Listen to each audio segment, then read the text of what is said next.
सबको जय श्री कृष्ण, जय सिया राम।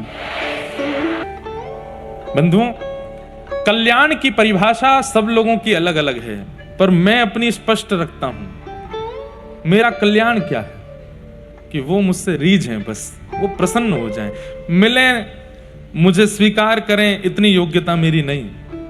बस वो जब कोई कह दे उनकी सभा में, एक टूटी फूटी वाणी में कथा करता है इंद्रेश, तो ठाकुर जी बस मुस्कुरा जाएं, वही हमको चाहिए और कुछ नहीं चाहिए। वो मेरा कल्याण है, वही हमारा कल्याण है कि वो हमको हमारी याद करके, हमारा नाम सुन के, हमें देख करके वो हंस जाते हैं, वो मुस्कुरा देते हैं। और उसके लिए हमें जो करना पड़े वो करना है, उसी के लिए तो हम कथा कर रहे हैं, आप सुन रहे हो। इससे अधिक हमारी चाह नहीं है, क्योंकि हम योग्य नहीं। लेकिन नाथ आपकी प्रशंसा की केंद्र बिंदु में तो हम आ सकते हैं। आप रीझ जाओ बस हमसे, और कुछ नहीं चाहिए। नरसिंह मेहता को सबने निकाल दिया घर से, भाभी ने घर से निकाल दिया, भाई तो मौन ही रहते थे, क्योंकि पत्नी के अधीन थे, तो पत्नी जो कहती वो मान लेते थे। घर से निकाल दिया। पर ठाकुर जी जिसको स्वीकार करते हैं, भले ही दुनिया उसको ठुकरा दे, उसे क्या आवश्यकता। ठाकुर जी ने अक्रूर जी महाराज को कहा कि जाओ मेरे नरसिंह का भवन बना के आओ। और श्री अक्रूर जी महाराज प्रकट हुए। नरसिंह मेहता देख करके बोले, भैया आप कौन? बोले, हम अक्रूर हैं, ठाकुर जी ने हमको भेजा है कि आपका भवन निर्माण करना है। जय हो, बड़ी कृपा ठाकुर जी की, बना दो। भवन निर्माण हो गया, सब कुछ ठाकुर जी ने उनके लिए कल्याणकारी निमित्त कर दिया। कुछ समय बाद बड़े भैया आए नरसिंह मेहता के पास और आकर के बोले, पिताजी का श्राद्ध है, घर आ जाना। भले ही हम अलग अलग रहते हैं, लेकिन पिता का श्राद्ध तो साथ ही करेंगे। नरसिंह मेहता ने चरण पकड़े, बोले, भैया मुझे तो पिताजी की ज्यादा स्मृति नहीं, मैंने आपको ही पिता माना अपना, लेकिन पिताजी का श्राद्ध है, मैं जरूर आऊंगा। लेकिन जब से मैं घर से अलग हुआ हूं, मैंने सेवा रखी है ठाकुर जी की, तो सेवा करने में, भजन कीर्तन करने में समय निकल जाता है काफी, तो मैं सेवा से निवृत्त होके आऊंगा। और उसमें मुझे कितना बच जाएगा, कितना समय लगे, ये मुझे पता नहीं, तो पर मैं आऊंगा, पर सेवा निवृत्त होके आऊंगा। अब नरसिंह मेहता जी ने कुछ गलत तो कहा नहीं था, लेकिन भैया को यह बात बुरी लगी। पिता का श्राद्ध है और अभी भी तू ठाकुर जी की सेवा की प्रधानता बता रहा है, बिल्कुल आने की आवश्यकता नहीं है।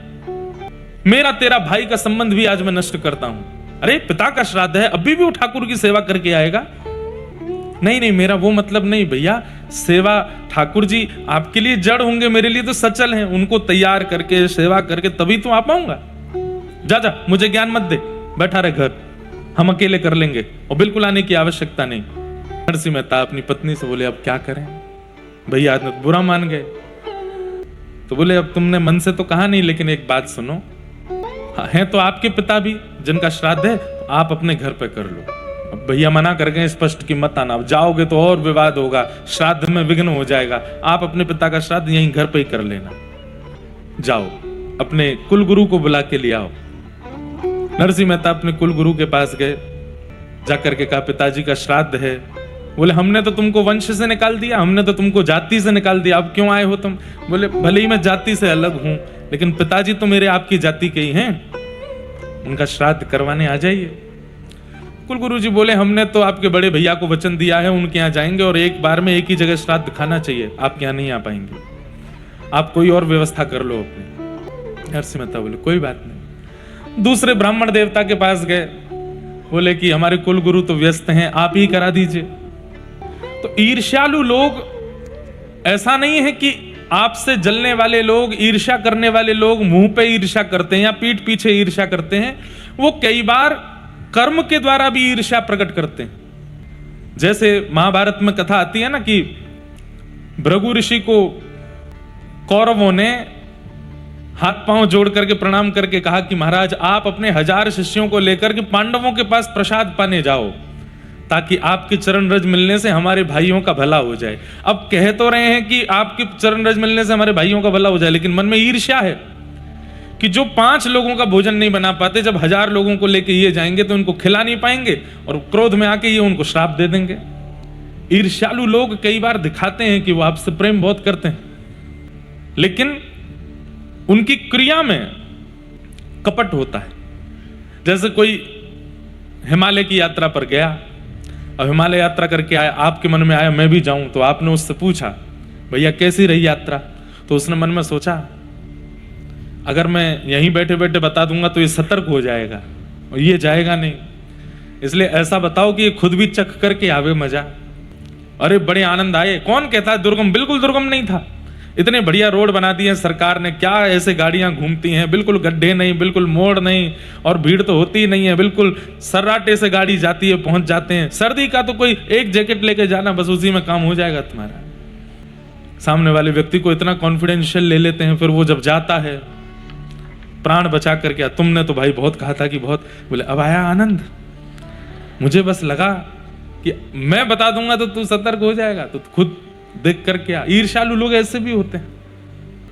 तो नरसिंह मेहता से ईर्ष्या तो करते ही थे सब। क्यों? अब कोई काम नहीं करता, धंधा नहीं करता, इसका घर कैसे बन गया, इसकी भोजन की व्यवस्था कैसे होती है, इसको घर वालों ने निकाल दिया, जाति वालों ने निकाल दिया, फिर भी इसकी व्यवस्था कौन कर रहा है। इसलिए लोग जलते थे नरसिंह मेहता से। तो दूसरे गुरुजी के पास गए, ब्राह्मण देवता के, आप हमारे घर पे श्राद्ध करा दो। उन्होंने लंबा चौड़ा सब व्यवस्था बताई। बोले देखो तुम नागर ब्राह्मणों से हटा दिए गए हो। बोले जी पता है, अब यही एक मौका है कि तुम सब ब्राह्मणों को प्रसन्न करो, तो अकेले मुझे मत बुलाओ, जितने नागर ब्राह्मण है सबको बुलाओ, सबको उचित भोजन कराना, सबको दक्षिणा देना, सबके पांव धोना, सबको प्रणाम करके सबसे क्षमा मांगना, तब जाकर के सब तुमको आशीष देंगे, तो तुम्हारे पिताजी का श्राद्ध भी सफल होगा। और जो तुमने गलतियां की हैं, जबकि गलती कुछ की नहीं है नरसिंह मेहता जी ने, जो तुमने गलतियां की उसमें तुमको क्षमा मिलेगी, तभी तुम्हारे पिताजी का श्राद्ध सफल होगा। सारे नागर ब्राह्मण आएंगे। बोले आप सबको निमंत्रित कर दीजिए, मैं व्यवस्था करूंगा। नरसिंह मेहता सोचे 40-50 लोग आएंगे, लेकिन उन ब्राह्मण देवता ने 400 परिवार निमंत्रित कर दिए। 400 परिवारों में जाकर के ढिंडोरा पीट दिया। नरसिंह मेहता ने भोजन पर बुलाया है। बोले वो क्या खिलाएगा? बोले इससे तभी तो आनंद आएगा, खाने के लिए जाएंगे, नहीं खिला पाएगा तो फिर भरे समाज में फिर उसको गालियां देंगे, फिर उसको सुनाएंगे, और अब की बार तो इसको नगर से ही निकाल देंगे। सब बोले हाँ आनंद आएगा, आनंद आएगा, ऐसा ही करो। नरसिंह मेहता ने जाके पत्नी से कहा 40-50 लोगों की प्रसाद की। बोले कोई व्यवस्था नहीं है, यहाँ 2 लोगों की व्यवस्था नहीं, तुम 40 की बोल रहे हो, एक ही बुला लेते। बोले वो बोले कि सबको बुलाना है, मैं तो बोल आया कि सबको निमंत्रण देना, अब देवी कुछ करो। पत्नी ने कहा वो एक सेठ जी हैं, उनसे जाके थोड़ा कर्जा ले आओ।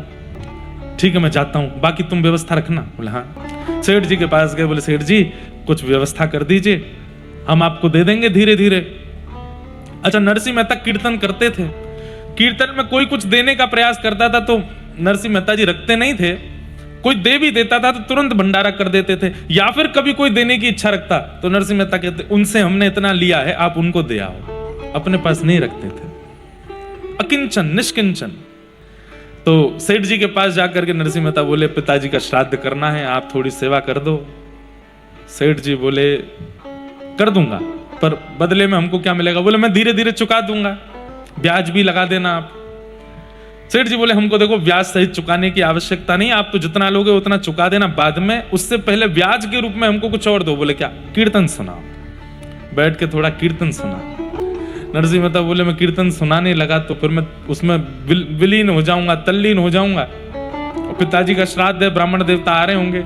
सेठ जी बोले हम आपको हिला देंगे, हम आपको उठा देंगे, आप तो कीर्तन सुनाओ। लिए करताल हाथ में, और जैसे ही कीर्तन गाने, वो हमारी आपकी तरह कीर्तन भजन कथा नहीं सुनते थे। नरसिंह मेहता तो जैसे ही कीर्तन में प्रवेश करते, देह की सुध नहीं रहती थी, कहीं और पहुंच जाते थे। फिर किसी को जाके उनको उठाना पड़ता था, तब जाकर के वो सचेत होते थे। हम लोग कैसे हैं? हमको बार बार सावधान करना पड़ता है, इधर देखो, कथा सुनो, बार बार कहना पड़ता है फोन मत चलाओ, इधर उधर मत देखो, सो मत। नीचे वाले लोग बेचारे, इन पे तो साधन नहीं बैठना पड़ता है, कुर्सी और सोफा वाले लोग बेचारे बड़े सुखी होते हैं। दोपहर की प्रसादी पाक के आते हैं, और गुजरात में तो छाछ पीने की ज्यादा परंपरा है।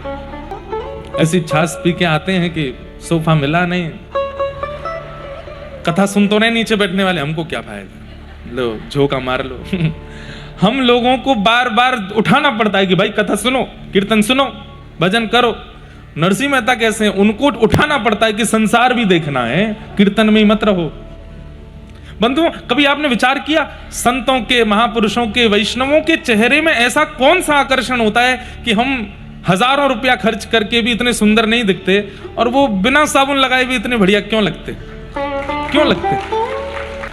हमारे वृंदावन के महापुरुष महात्मा रज का तिलक लगाते हैं, चंदन का तिलक लगाते हैं, रोली तिलक लगाते हैं, जटाएं बढ़ा करके रखते हैं, दाढ़ियां बढ़ा करके रखते हैं, 2 जोड़ी कपड़ा पहन करके घूमते हैं। लाखों का पलस्तर करने वाले मुख पे उनके सामने फीके लगते हैं, वो इतने सुंदर लगते हैं। ये आकर्षण उनके अंदर कहां से आया? उनकी वाणी का आकर्षण, उनके रूप का आकर्षण, उनके आचरण का आकर्षण, उनका उठना बैठना चलना फिरना सब कुछ इतना आकर्षित क्यों होता है? क्योंकि हम लोग संसार में व्यस्त रहते हैं, ठाकुर जी के लिए समय कभी कभी निकालते हैं, और वे ठाकुर जी में व्यस्त रहते हैं, संसार के लिए कभी कभी समय निकालते हैं। ये अंतर है। हम आप सब लोग तो संसार में ही व्यस्त रहते हैं, कथा में भी आ जाते हैं तो भी संसार नहीं छोड़ते, तो भी यहां पर वही चिंतन बना रहता है। थोड़ा भूल करके बैठिए, कम से कम कथा में जितनी देर व्यास जी बैठे हों सन्मुख, उतनी देर तो आप लोगों को, अब यहां तो क्या कहने, आज हमको सुबह वीडियो दिखा रहे थे, 8 बजे से बालक यहां आकर के कीर्तन कर रहे हैं, सुबह 8 बजे से 9 बजे से। उनको बोलते हैं कि आपके लिए प्रसाद की व्यवस्था कर दें, आपको भोजन पानी कर लो भाई, सुबह से आप आ जाते हो। सब कह रहे हैं, बोले कि नहीं, इतनी सुंदर कथा महाराज जी आके सुनाएंगे, उसी से पेट भर जाता है हमारा, तो उसी से प्यास पूरी हो जाती है। नरसिंह मेहता जैसे आज भी हैं। और भैया ऐसों की कितनी बलैया लूं, मेरी तरफ से जो सुबह सुबह जल्दी आ जाते हैं ना, नेक नेक डिटोना लगा देना काजल का, कोई की नजर नहीं लगे आपको। इतना प्रेम, इतना भाव आप सबके चित्त में है। तो नरसिंह मेहता कैसे हैं? लग गए कीर्तन में, और कीर्तन में लगे, यहां जैसे ही गाने लगे, सामने वाले सेठ जी भी तल्लीन हो गए। द्वारिकाधीश विचार किए, ए नरसिंह, वहां घर पे ब्राह्मण आ रहे हैं सारे तेरे, कितना तू कीर्तन में व्यस्त हो जाता है, तेरे को सब जगह से बचाता हूं, तू फिर जाके फंस जाता है। ठाकुर जी बोले, भैया नरसिंह, अब तो कीर्तन से तुम उठोगे नहीं, और पिताजी का श्राद्ध होना है। ठाकुर जी ने रुक्मणी जी से कहा, रुक्मणी जी संभालो जरा मोर्चा, द्वारिका संभालना, मैं आता हूं थोड़ी देर में। कहां जा रहे हो? बोले अभी आता हूं। ठाकुर जी ने तुरंत नरसिंह मेहता का रूप धारण किया, घर पहुंच गए नरसिंह मेहता के, बैलगाड़ियों में सामान लेकर के, जैसे मानो मंडी से सारी सब्जियां खरीद करके लाए हों। पत्नी से कहा, देवी सेठ जी ने पैसे दे दिए हैं, बढ़िया सब सामग्री लाया हूं, बनाओ तैयारी करो। ठाकुर जी पहुंच गए। पत्नी बोली, अकेली थोड़ी, आप भी लगो साथ में। ठाकुर जी बोले, हाँ कुछ सब्जी मैं भी अमनिया करता हूं। लगे नरसिंह मेहता की तरह अमनिया कर रहे हैं, सब्जी बना बना करके काट काट करके दे रहे हैं। पत्नी सिद्ध कर रही है, अरे भाई यहां सौभाग्य नरसिंह मेहता का नहीं है, यहां सौभाग्य नरसिंह मेहता की पत्नी का भी नहीं है, सौभाग्य तो नरसिंह मेहता के पिताजी का है कि श्राद्ध करने ठाकुर जी आए, और श्राद्ध की प्रसादी भी अपने हाथ से सिद्ध कर रहे हैं। वहां नरसिंह मेहता कीर्तन में आनंदित हैं, नेत्रों से अश्रुधार, और दोनों सेठ जी और नरसिंह मेहता नृत्य करके कीर्तन कर रहे हैं। ठाकुर जी ने बढ़िया, इनके बालकों को भी कहीं श्राद्ध खाने की आवश्यकता नहीं है, इसी से ही घर चल जाना है, अब कहीं आने जाने की आवश्यकता नहीं है। घर में इतना धन हो गया कि 2-3 समय का भोजन रोज मिल जाएगा जीवन पर्यंत। सब ब्राह्मण हृदय से लगाने लगे, वाह नरसिंह तुमने कमाल कर दिया। जो प्रमुख ब्राह्मण देवता थे, उनके बड़े भैया ही थे जो इनके कुल के कुल गुरु थे, वो गए थे वहां बड़े भैया के यहाँ। बड़े भैया के यहाँ 4-5 ब्राह्मणों ने प्रसाद पाया, श्राद्ध आदि कराया। तो नरसिंह मेहता जी के बड़े भैया ने सबको, उस समय में नगर में सबसे बड़ी दक्षिणा नरसिंह मेहता जी के बड़े भैया ही देते थे। कितनी दक्षिणा देते थे? 1.5 रुपया। कितना? 1.5 रुपया। और 1.5 को बहुत मानते थे। 1.5 रुपया देख करके सब ब्राह्मण एक दूसरे का चरवा, देखो कितनी बढ़िया दक्षिणा मिली है। वो नरसिंह मेहता के यहाँ 4000 गए हैं, क्या करके आए होंगे, मार पिटाई चल रही होगी वहां। तो देखते हैं नरसिंह मेहता निकाल दिया कि नहीं नगर से। ये लोग श्राद्ध खा करके निकले तो देखो सामने से नाचते गाते हुए नागरवंशी ब्राह्मण सब उछल कूद करते हुए आ रहे हैं। इन लोगों ने जाके कहा, क्या हुआ? अरे क्या हुआ महाराज, आज तो नरसिंह मेहता ने आनंद कर दिए। बोले कैसे आनंद? बोले हम बाद में बताएंगे, पहले तुम बताओ, तुम उसके बड़े भैया के यहाँ गए, कितनी दक्षिणा मिली? हमको 1.5 रुपया। 1.5 रुपया दिया है, छोटी बात है क्या? तुम लोग बता दो, चवन्नी अठन्नी कितना दिया है, 1 पैसा 2 पैसा। सारे ब्राह्मण हंस करके बोले, सोने की मोहर दिए हैं, 12-12 सोने की मोहर। क्या प्रसाद, क्या खीर, क्या पूड़ी, क्या सब्जियां। अरे भैया नरसिंह मेहता ने तो आनंद कर दिए। इतना आनंद? बोले जी पता नहीं कहां से कौन देता है, नरसिंह मेहता पे आती कहां से ये चीजें। यहां पर सब ब्राह्मण अब चले गए। ठाकुर जी बोले अब इनकी पत्नी पर कृपा कर दूं थोड़ी। तुरंत बैठ गए। देवी सब ब्राह्मणों ने पा लिया, खूब प्रेम से आज पिताजी का श्राद्ध हो गया, अब जो बचा है वो हमको पवाओ। हाँ आप विराजो। बैठ गए। बैठ करके ठाकुर जी ने बढ़िया सामने पत्तल में प्रेम से पाया, एक एक प्रसाद पाया, एक एक कण पाया। नरसिंह मेहता जी की पत्नी का नियम था कि पति के थाल में ही उन्हीं के बाद जो बच जाता था उस कण में थोड़ा मिला के पाती थी। ठाकुर जी ने प्रेम से पाया, खूब प्रेम से पा करके तृप्त हो गए। देवी आओ तुम भी जल्दी पालो, और मैं जाता हूं थोड़ा हाथ पांव धो के स्नान ध्यान करके संध्या करके आता हूं। बोले जी आप जाओ। पत्नी बैठ गई पाने के लिए। ठाकुर जी गए सीधे द्वारिका पहुंचे। आकर के मुकुट उकुट पहना, रुक्मणी जी से बोले सब ठीक? बोले हाँ बैठो विराजो। पुनः दर्शन के लिए खड़े हो गए। यहां नरसिंह मेहता जी कीर्तन कर रहे हैं। कीर्तन करते करते करते तब सेठ जी को होश आया। सेठ जी, नरसिंह मेहता नहीं निकले कीर्तन से, सेठ जी ही निकले। संसारी ही निकलते हैं पहले कथा कीर्तन से बाहर। थक गए। अरे मेहता जी 4-5 घंटे का कीर्तन हो गया। अरे अरे अरे मैं तो भूल ही गया। तुरंत करताल को प्रणाम किया, ठाकुर जी को प्रणाम किया। नाम सेठ जी, अरे तो पूरा दिन निकल गया, संध्या होने को आई है। पिताजी का श्राद्ध तो हुआ नहीं, वहां ब्राह्मणों ने पत्नी को बेचारी को क्या सुना दिया होगा, अब पता नहीं मेरे साथ क्या होगा। अब ठीक है जो होना होगा सो होगा, आप वो सेवा मुझे दे दीजिए मैं करूं। जी ले जाइए। नरसिंह मेहता जी बड़े डरे डरे जा रहे थे, घबराहट हो रही थी मन में, अब क्या होगा। और मेरी पत्नी के साथ तो पता ही नहीं क्या ही किया होगा इन ब्राह्मणों ने। जा करके देखा तो क्या पाया, पत्नी जी तो बैठ करके प्रेम से पा रही है प्रसाद। नरसिंह मेहता बोले देवी पिताजी का श्राद्ध होना है आज, तुम पहले ही पाली हो। अरे ब्राह्मण नहीं आए थे क्या आज? अरे पिताजी का श्राद्ध है, कम से कम एक तो पारंपरिक और पारिवारिक कार्य पूर्ण होना चाहिए था घर में। क्या कह रहे हैं आप खड़े खड़े? ज्यादा भोजन कर लिया, सो जाइए आप। कई बार अति भोजन करने से भी थोड़ा नशा जैसा हो जाता है। क्या बोल रहे हैं खड़े खड़े? अरे मैं क्या बोल रहा हूं, सेठ जी के यहां गया था, उन्होंने कीर्तन में बैठा लिया, सुबह से कीर्तन ही करता रहा, 4-5 घंटे निकले देवी। अब जाकर के उन्होंने ये मुझे 12 रुपया दिए हैं, मैं लेके मैं जाता हूं। ब्राह्मण आए थे क्या ये बताओ? 4 घंटे से कीर्तन कर रहे थे आप?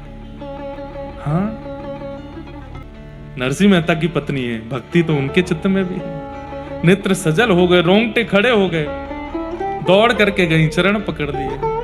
बोले ये कैसी बात कर रहे हैं, सच बताइए आप सेठ जी के यहाँ? तो बोले हाँ मैं सेठ जी के यहाँ अभी आया हूं। क्या हुआ, तुम इतनी भावुक क्यों हो रही हो? पूरा वृत्तांत बताया। बोले अरे आप सेठ जी के यहाँ थे तो फिर यहाँ आपके रूप में कौन आया? अरे बैलगाड़ियों में सब्जी भर के लाए थे, मेरे साथ अमनिया करवा रहे थे रसोई घर में, पूरी प्रसादी सिद्ध करा करके 4000 ब्राह्मणों को जिमाया, 12 सोने की मोहर दी। मैं कह भी रही थी कि इतना कहां से लेके आए हो? बोले देवी मैंने तुमको बताया नहीं था, सब धरा हुआ था भीतर, निकाल निकाल के सबको दिया, प्रसाद पाया, अपना उच्छिष्ट छोड़ करके गए, तभी तो मैं प्रसाद पाने के लिए बैठी, आप ही तो थे।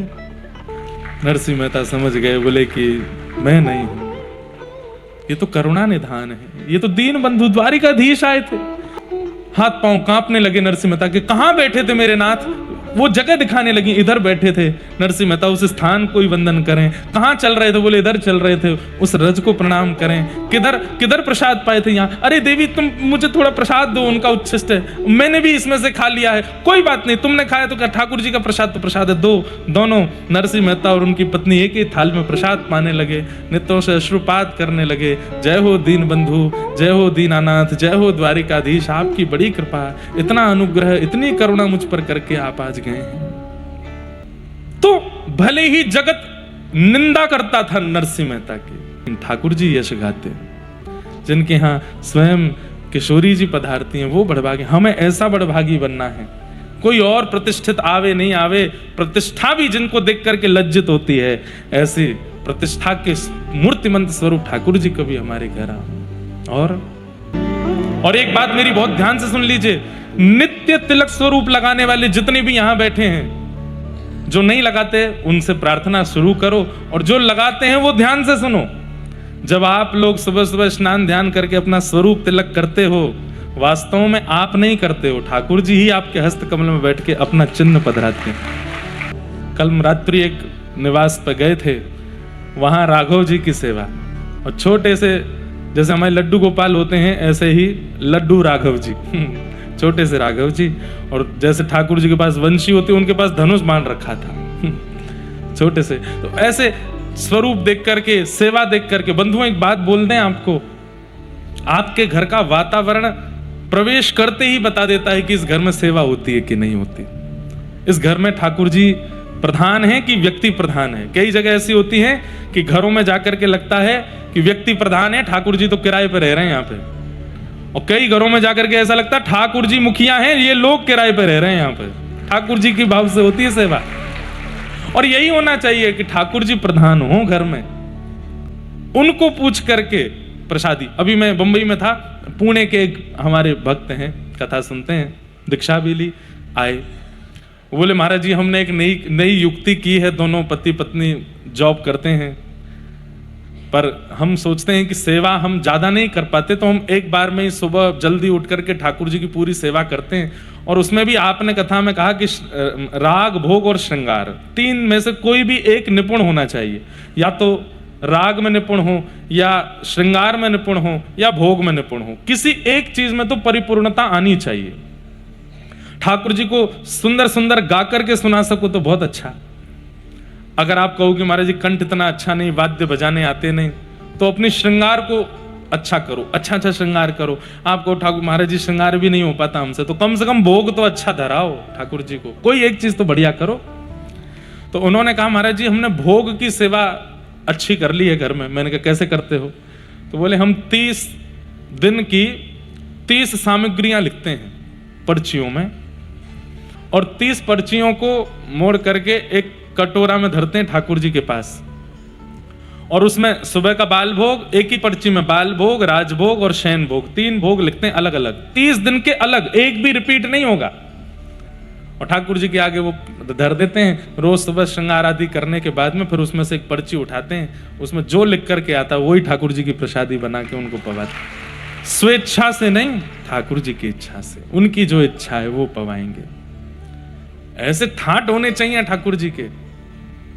वस्त्रों में भी वैसे तो नियम से चलता है, आज सोमवार है, कल मंगलवार है, सबके रंग अलग अलग होते हैं, इस दिन ठाकुर जी को ये पहनते हैं, ये पहनते हैं, पर उसमें भी ठाकुर जी की इच्छा, घर की हर एक गतिविधि भगवत इच्छा से हो। अब उसमें अगर ठाकुर जी कूदने को कह रहे हैं तो कूद ही जाना। ये हम अपनी आप बीती बता रहे हैं। हमारे जब से गिरधर लाल जी की सेवा विराजमान हुई है, लोग माने नहीं माने इस बात को, 2020 में लाल जी की सेवा प्रारंभ हुई, अभी 19 में पधारे थे, 20 में प्रथम उत्सव हुआ था, और अब ठाकुर जी का ब्याहुला है। 2019 से लेकर के 2026 का प्रारंभ चल रहा है। हमारी कथाओं से लेकर के निज जीवन के विवाह तक की स्थिति पर भी सब ठाकुर जी की आज्ञा से हुआ, उन्हीं से ही आज्ञा ली है। कहां क्या करना है, कैसे करना है, किससे मिलना है, किससे नहीं मिलना है, क्या पहनना है, क्या नहीं पहनना है, किसको स्वीकार करना है, किसको अस्वीकार करना है, बड़े बड़े जितने भी डिसीजन होते हैं सब लाल जी के आगे पर्ची डालते हैं। जो आ जाती है उसमें भले ही घाटा हो, लेकिन वही करेंगे जो ठाकुर जी ने कहा। और फिर उसमें अविश्वास नहीं। कई बार ऐसा हुआ है, ठाकुर जी से हमने पूछा, कुछ बताने की बात नहीं, कि एक पर्ची में तो बहुत फायदे की चीज थी और एक पर्ची में थोड़ा घाटा था। ठाकुर जी के आगे डाला, निर्णय है, हर बात नहीं, विशेष बात है, ठाकुर जी के आगे क्या क्या होना चाहिए। तो नियम रखते हैं, जो ठाकुर जी के ज्यादा समीप जाती है उसको उठाते हैं। वो उठा करके ठाकुर जी, हे गिरधरलाल, जैसे देखा घाटे वाली चीज आई तो फिर वही करते हैं जिसमें घाटा हो, भले ही थोड़ी परेशानी झेलनी पड़े, लेकिन नहीं, लाल जी की इच्छा है। और फिर उसमें अविश्वास नहीं है। ये ऐसा जीवन होना चाहिए एक भक्त का, हर इच्छा ठाकुर जी के अनुसार। जैसे नरसिंह मेहता है, कुमन दास जी, उनके घर में शीशा नहीं था, तो रोज पुष्टि मार्गीय तिलक लगाते थे। हमारे पुष्टि मार्गीय वैष्णव ऐसे तिलक लगाते हैं, तो पुष्टि मार्गीय तिलक थोड़ा और कठिन है, तो उसके लिए कम से कम दर्पण तो चाहिए लगाने के लिए। उनके घर में दर्पण नहीं था, तो ठाकुर जी आते थे और गोदी में बैठ करके और छोटे से लाला थोड़ी पकड़ करके कुम्भन दास जी से कहते, हाँ कुम्भना मैं देख रहा हूं, तू लगा स्वरूप लगा। तो कुम्भन दास जी करते, हाँ यहीं तो खींच ले ऊपर, हाँ ये लग गो बहुत सुंदर, अब नीचे तो नहीं घुमाए थे, अब यहाँ ते लगा, वाह कितना सुंदर लग रहा हो मेरो कुम्भना। ठाकुर जी बलैया लेते, ठाकुर जी आरसी बनते। एक बार ठाकुर जी ने विचार किया, इतना निष्किंचन है, इतना अकिंचन है कुम्भन दास, एक जगह को राजा आ रहा है, बहुत सारी संपत्ति दान करवे, वाक्य मन में जाए कि कह दूंगा यहीं दान कर जाएगा। ठाकुर जी ने उस राजा को स्वप्न दिया, गोवर्धन में कुम्भन दास हैं, उनको जाके संपत्ति दे दो। सुबह सुबह का समय, राजा को स्वप्न आ चुका था ठाकुर जी का, कुम्भन दास जी तिलक स्वरूप कर रहे थे, ठाकुर जी गोद में बैठे कुछ बात कर रहे थे, कुम्भन दास जी थे। कुम्भन दास जी के थोड़ी पकड़ के ठाकुर जी बोले, ए कुम्भना मेरी बात तो सुन। कुम्भन दास जी बोले, हाँ लाला, हाँ जय बोलो, कहा कह रहे। इतने में ही वो राजा आ गया और उसने भीतर जैसे प्रवेश किया, ठाकुर जी अंतर ध्यान हो गए। सोचिए, अकिंचन निष्किंचन कुम्भन दास जी के यहां पर करोड़ों की संपत्ति उस समय दान करने राजा आया है, और कुम्भन दास जी लाला कहां चले गए, ऊपर देखें नीचे ढूंढे, इधर ढूंढे उधर ढूंढे, बाहर ढूंढने जावे, राजा बैठा है उसको देख नहीं रहे। राजा से कह रहे, तेने देखो? बोले कौन को? छोटा सा मेरो जय कहां चलोगो पतो नहीं। कछु तो कह रहे थोड़ी पकड़ के, मुंह तो बोलते बोलते चले गए। बहुत देर होने के बाद फिर राजा बोला, मैं वहां का राजा हूं, संपत्ति लेके आपको दान करने आया हूं। कुम्भन दास जी बोले, यही मारे चले गए। तो एक भैया हाथ जोड़ के प्रार्थना करूं, बोले कहा सब लेके वापस चलो जा। अरे कुछ तो ले लीजिए। बोले कछु देनो चाहे? बोले हाँ। पक्का देखो? बोले हाँ। दोबारा अपनो मोहम्मद दिखाइयो मुझ, चलो जा, यही दे जा। तू जब ते आयो मेरो जय मुंह को छोड़ के चलो। राजा बोला, ठाकुर जी ने स्वप्नादेश किया। बोले चाहे ठाकुर जी ने स्वप्नादेश किया, तू चलो जा। राजा लौट के चला गया। थोड़ी देर बाद ठाकुर जी फिर प्रकट हो गए। कुम्भना, आहा, कुम्भन दास जी के नेत्र सजल हो गए। दौड़ के, कहां चले गए आप? अरे कुम्भना, मैंने तो वो राजा भेजो, मैंने ही तो वाकु स्वप्न दियो कि सबरी संपत्ति कुम्भन दास को दिया। तेरो ऐसो अकिंचन निष्किंचन, तू झोपड़ी में रहवे, काय को ना ले तेने? कुम्भन दास जी बोले, जिस संपत्ति के द्वार पर आते ही आप चले गए, उसको घर में ले लेता तो क्या होता? और नाथ एक बात और, बोले क्या? अगर मैंने स्वीकार किया होता तो मैंने स्वीकार नहीं किया, क्यों नहीं किया, ये पूछने के लिए आप दोबारा मेरे पास नहीं आते। आपको लगता कि अब तो सब मिल गए कुम्भन दास को, अब प्रेम से जीवेगा, आप तो मंदिर में चले जाते। नाथ, हमारे लिए सर्वधन सर्व संपत्ति आप हो। इसलिए भैया, कोई रीझे नहीं रीझे, कोई प्रशंसा करे ना करे, ठाकुर जी प्रशंसा करें, ऐसी क्रिया कर्म करो, ठाकुर जी आपसे आनंदित हो। प्रेमः पुरर्थो महान। श्रीमद् भागवत जी की रचना का कारण केवल प्रेम है। क्यों? वेदव्यास जी महाराज अनेक ग्रंथ लिख चुके थे, पर अनेक ग्रंथों में धर्म, अर्थ, काम और मोक्ष, ये चतुर्विध पुरुषार्थ ही था।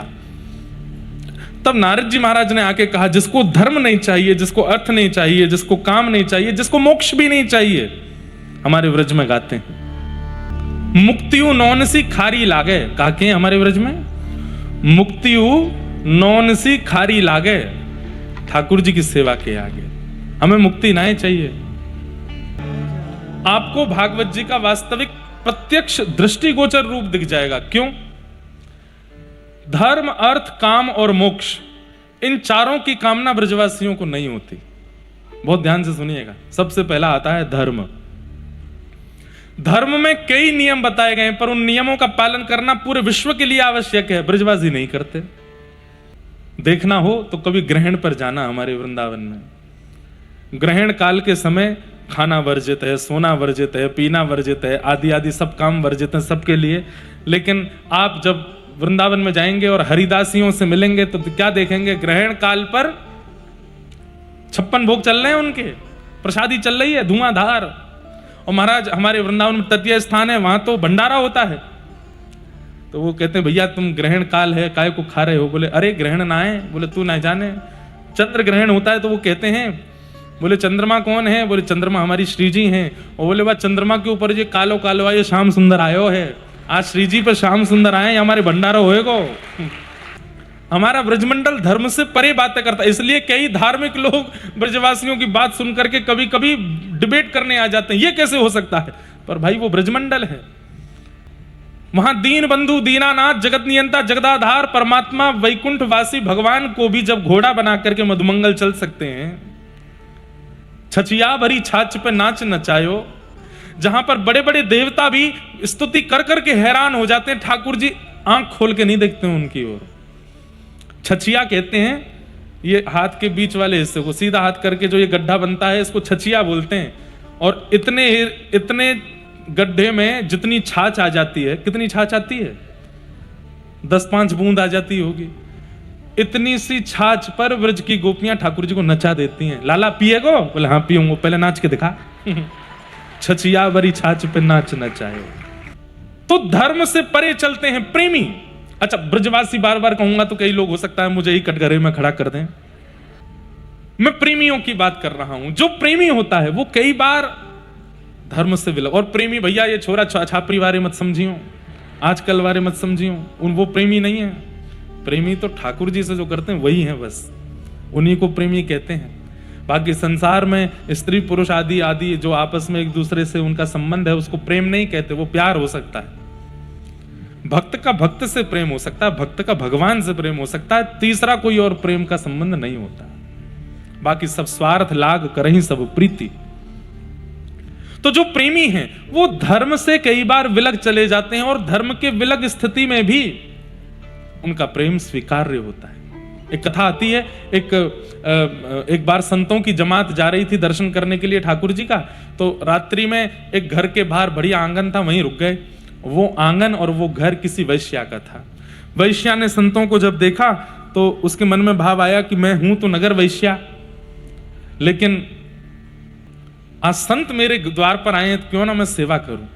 संतों के चरणों में जाकर के उस वैश्या ने प्रणाम किया, बोली महाराज मैं योग्य नहीं, मैं लायक नहीं, मैं ऐसी मैं वैसी, आप मेरे द्वार पर कैसे चले आए? मेरे कौन से प्रारब्ध कर्म का फल मुझे देने के लिए आप आए हो?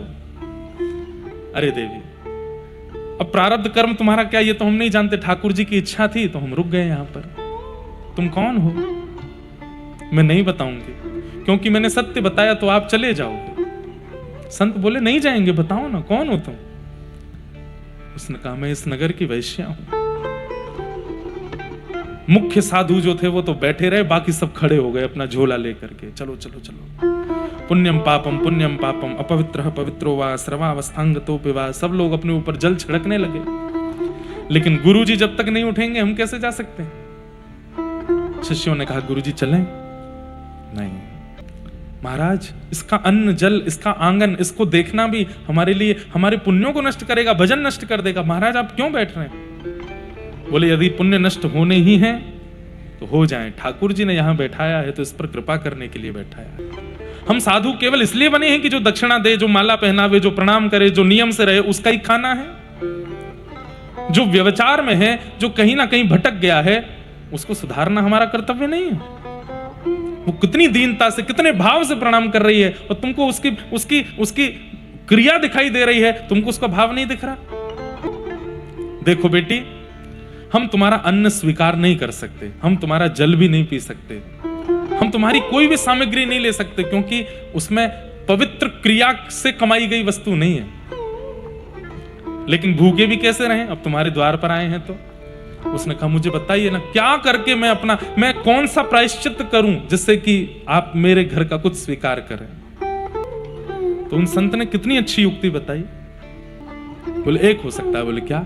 तुम्हारे घर में जितना धन है, जितना भी धन है, 1 रुपया भी मत बचाना, सब कुछ लेकर के आओ, उस सबसे जितना सोना हो सके खरीदो, और उस सोने का दिव्य मुकुट बनवाओ, ठाकुर जी को भेंट करो, ठाकुर जी को अर्पित करो, अपना सर्वस्व ठाकुर जी के श्री शीश पर चढ़ा दो। हमको अर्पित करोगी, हम स्वीकार नहीं कर पाएंगे, हमें तप करना पड़ेगा, भजन करना पड़ेगा, तब जाके तुम्हारे द्वारा दिया गया वस्तु हम पचाने के अधिकार, पर इतना तप नहीं कि हम तुम्हारा धन ले सकें।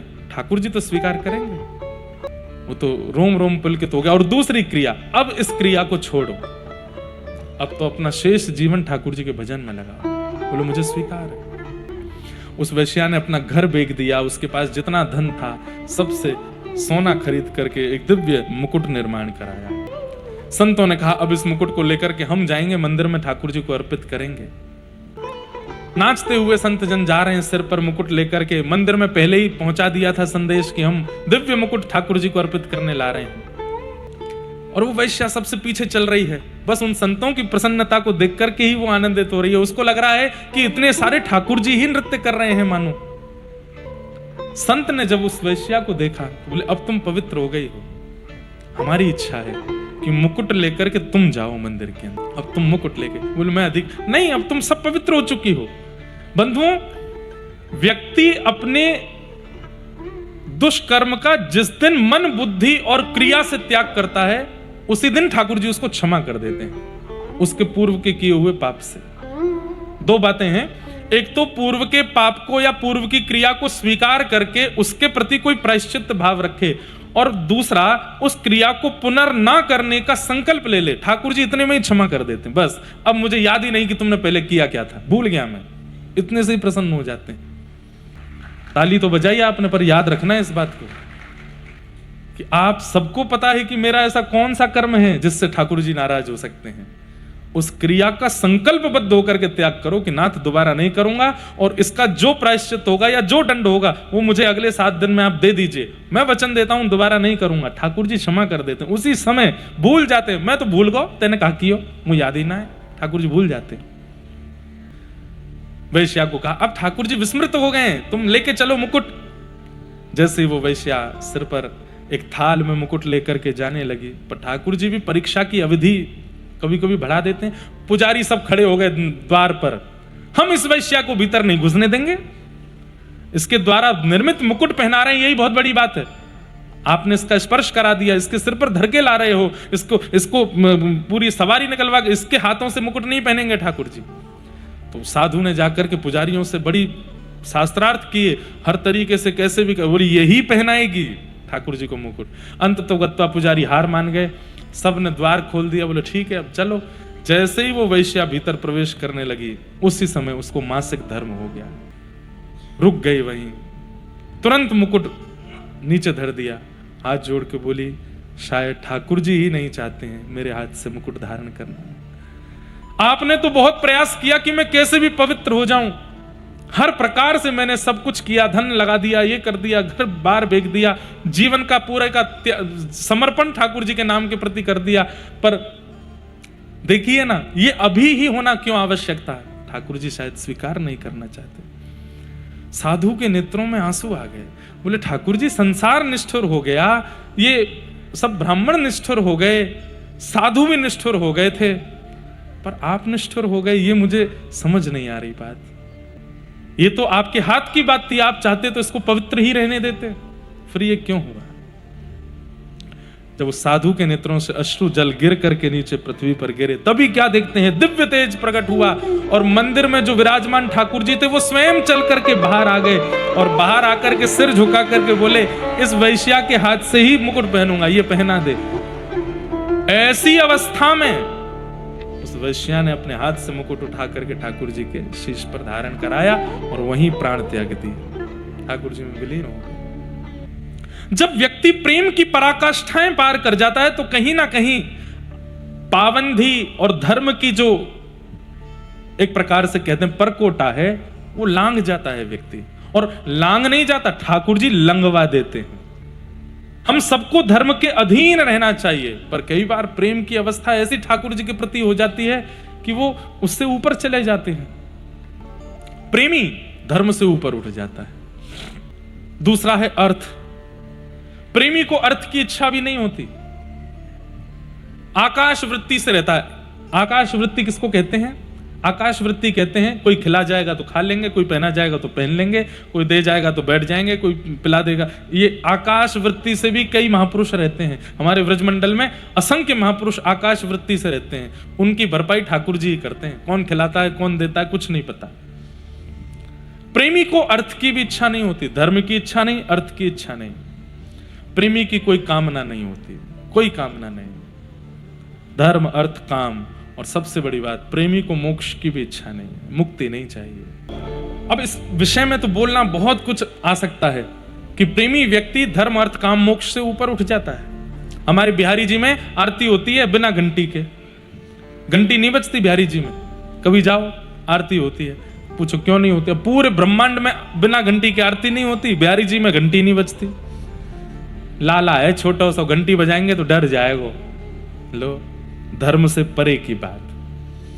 पूरे विश्व में ठाकुर जी उठते हैं सुबह 4 बजे, 3 बजे, 3:30 बजे, 2:45 बजे, बद्रीनाथ में 3 बजे इतनी कड़ाके की ठंड में ठाकुर जी का अभिषेक होता है, और ब्रज में हमारे बिहारी जी 8 बजे उठते सो के, और चौ नेक्सो सो लाल आए देरी ते सोवे, 12-12 घंटा की नींद पूरी करे अपनी। नाथ द्वारा चले जाओ, वहां ठाकुर जी का शयन रात्रि 6 बजे ही हो जाता है, शाम को 6, 6:30, 7 बजे ठाकुर जी गए विश्राम में। बोले क्यों?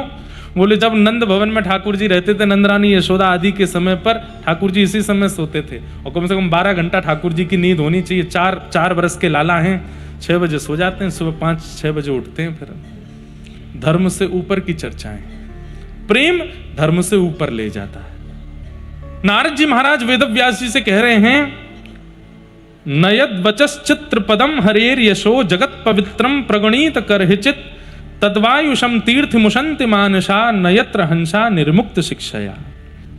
हे वेदव्यास जी, आपने इतने वेद पुराण आदि ये सब जो लिखे हैं, इन सब से ज्ञानियों का उद्धार हो जाएगा, वैरागियों। बोले मैं कर लूंगी, मुझे कोई दिक्कत नहीं।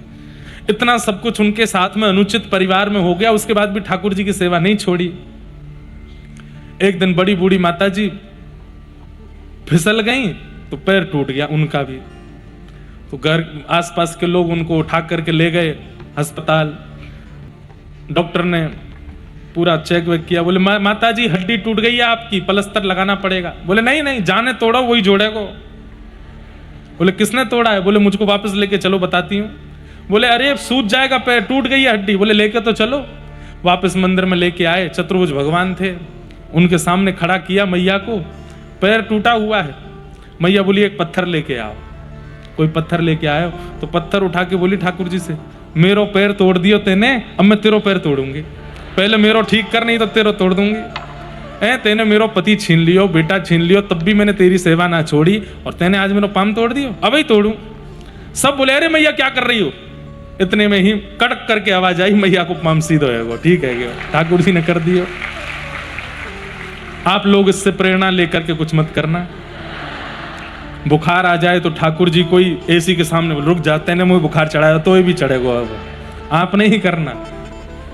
पर जब प्रेम की पराकाष्ठा इतनी ऊंची पहुंच जाती है ना, तो व्यक्ति जानबूझ करके नहीं करता, उसके व्यवहार में होती हैं ये सारी चीजें। जानबूझ के नहीं करता, वो उसके व्यवहार से होने लगती है, उसके विचार व्यवहार सब प्रेम युक्त हो जाते हैं। तो प्रेम धर्म अर्थ काम मोक्ष से ऊपर की चर्चा है। नारद जी महाराज ने व्यास जी से कहा जो प्रेमी हैं उनके लिए आपने क्या लिखा? तब व्यास जी बोले मैं क्या लिखूं, आप मुझे आज्ञा करो। तब नारद जी महाराज ने कहा आप समाधि लगाओ और ठाकुर जी के प्रभाव का नहीं, स्वभाव का वर्णन करो। ठाकुर जी का प्रभाव तो पूरा विश्व जानता है, आप चारों वेदों में अनेक पुराणों में ठाकुर जी का प्रभाव वर्णन कर चुके हो, अब ठाकुर जी का स्वभाव दिखाओ। वो प्रेमी कैसे हैं, उनका हृदय कैसा है, उनका मन कैसा है, उसके बारे में चर्चा करो। हमारे ब्रज में बिंदु जी महाराज करके एक लेखक हुए, कथा भी करते थे रामचरितमानस की, बहुत सुंदर। उनकी पंक्तियां इतनी सुंदर हैं, आजकल के युवाओं से मेरी प्रार्थना, कभी बिंदु जी का साहित्य घर लेकर के आओ। उनकी एक किताब है, उसका नाम है मोहन मोहिनी। क्या नाम है? मोहन मोहिनी। वो लेके आइएगा, उसको पढ़िएगा, रात में सोने से पहले एक पद पढ़ो, उसमें इतने सुंदर शब्द, थोड़े थोड़े कहीं आपको उर्दू अल्फाज मिल सकते हैं, पर बहुत अद्भुत।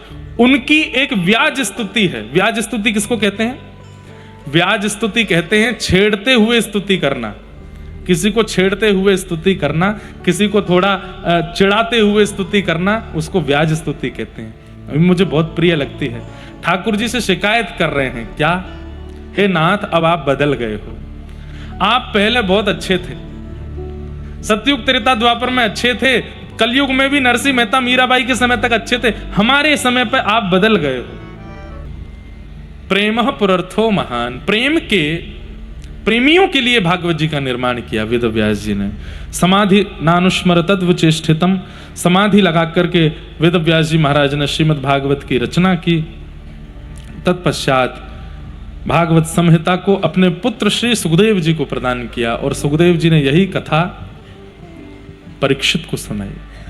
प्रश्न पूछा गया, महाराज ये परीक्षित कौन है, जरा इसके बारे में हमें बताइए। बोले परीक्षित पांडवों का वंशधर है। तब पूछा कि हमने सुना है कि परीक्षित को 7 दिन में मरने का श्राप लगा था। किस कारण से लगा, कृपा कर हमें वो विस्तार से बताओ। तो महाभारत का थोड़ा प्रसंग यहां सुनाया गया। महाभारत युद्ध जब पांडव जीत गए तब कौरवों के पक्ष से गुरुपुत्र अश्वत्थामा अर्धरात्रि में मारने के लिए गया पांडवों को, लेकिन सोते हुए द्रौपदी के 5 पुत्र मार दिए, पांडवों को नहीं मार पाया। बंधुओं, एक बात सुनिएगा हमारी, कई बार हम लोगों के चित्त में भी छल आ जाता है। छल किसे कहते हैं? छल का मतलब होता है छुप करके, छुपाव करके, कपट करके कोई क्रिया हम करते हैं, उसको छल पूर्वक छल कहते हैं। या किसी के साथ विश्वासघात करते हैं। कल मैंने कहा था कि ईर्ष्या ठाकुर जी को प्रिय नहीं है, और ईर्ष्या जब चित्त में आती है तो सबसे पहले वो चित्त में जन्म देती है छल को। ईर्ष्या के बाद छल का आगमन होता है। अगर ईर्ष्या ना आवे तो छल कभी नहीं आ पाएगा। छल का और ईर्ष्या का मात्र पुत्र का संबंध है। तो जैसे ही ईर्ष्या आपके चित्त में होगी, आप पाप से महापाप की श्रेणी में आने लग जाओगे। फिर धीरे धीरे छल आएगा, कपट आएगा, द्रोह आएगा, हिंसा आएगी, आतंकवाद आदि तक की स्थिति पर आप पहुंच जाओगे। और एक समय ऐसा आएगा कि दया नाम की वस्तु क्या होती है ये आपको समझ में ही नहीं आएगा। दया किसको कहते हैं? किसी की पीड़ा, किसी का रोना, किसी का बिलखना, किसी का व्याकुल होना, भयभीत होना। एक बात सुनिएगा, बहुत ध्यान से सुनिए। एक पैरामीटर बताता हूं आज आपको, इधर देखिए सब लोग। जिस व्यक्ति को छोटे से छोटे दुख देख करके भी, कष्ट देख करके, सामान्य सी दुख पीड़ा की बातें सुन करके भी नेत्र सजल हो जाते हो, समझ जाना हृदय का बहुत पवित्र है। और किसी के सामने भयंकर दर्दनाक परिस्थिति भी प्रकट हो जाए और तब भी उसे वो सामान्य रूप से ले ले, उसके चित्त में ज्यादा विचलनता ना हो, कहीं ना कहीं उसके चित्त में पाप की स्थिति ज्यादा है। आप ये मत सोचना कि किसी की बोल्डनेस पर या किसी के बिल्कुल कई लोग होते हैं ना, बड़े हृदय के पक्के होते हैं, हृदय उनका बड़ा कठोर होता है, बड़ी बड़ी चीजों को भी झेल लेते हैं। उन लोगों के लिए बात नहीं है। अब मैं कैसे बताऊं, एक बार एक व्यक्ति को आना था मिलने के लिए, नहीं आ पाए, अगले दिन आए तो हमने कहा कल हम आपकी प्रतीक्षा करते रहे, आप नहीं आए। तो महाराज जी वो क्या है, हमारे कॉलोनी में एक मर्डर हो गया था। मैंने कहा इतना हंस के बता रहे हो आप? कोई हंस के बताने वाली बात है? और कई लोग ऐसे होते हैं कि सामान्य सी बात पर भी उनके नेत्र सजल हो। बहुत सामान्य सी बात किसी ने कह दी, सीधी बात कहूं तो प्रेमियों के नेत्र सदा भीगे से ही रहते हैं। उनके नेत्रों में जैसे भीगापन सा रहता है। किसी की स्थिति देख करके, किसी का सामान्य स्वरूप देख करके, भाव देख करके उनके नेत्र रोक नहीं पाते।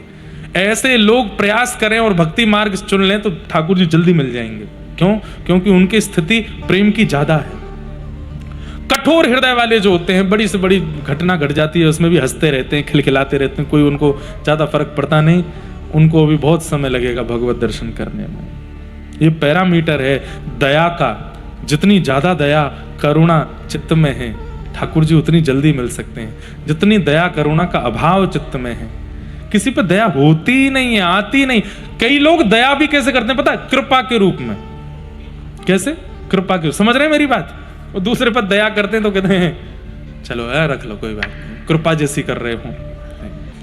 प्रेमी दया करता है, वो कृपा नहीं करता। कृपा ठाकुर जी करते हैं। हमें दया करनी चाहिए।